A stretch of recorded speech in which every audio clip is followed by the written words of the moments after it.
इतिहास रोज दिले बड़न अरविंद अकेला कल्लू, वो बिहारी के ऊपर। बिहारी भाई लोग जितना बड़न गर्व करे चाहिए, उनका एगो गाना आइल बा, रंगदारी बिहारी के खूने में होला। गाना मतलब बहुत ही बवाल बा। गाना मीरा म्यूजिक से आइल बा। गाना में के काम कइले बा, के एथु ओकर में काम कइले बा, वो लोग के बताओ तनी। गाना में आवाज दिले अरविंद अकेला कल्लू और शिल्पी राज। गाना में जो थिएटर के काम कइले बड़ी वो सही सपना चौहान। और गाना के जे इतना बेहतरीन गाना के लिखले बन राइटर हन शहजाद अख्तर। गाना के म्यूजिक भी बहुत बवाल बा, प्रियांशु सिंह म्यूजिक दिले बन, उनका ही चैनल से छूटल बा मीरा म्यूजिक से।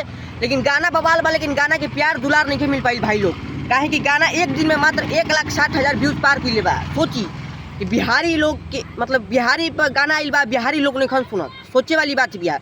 गाना के बढ़ चढ़ के प्यार उवार दी जा, मिलियन वाला प्यार दी जा जल्द से जल्द।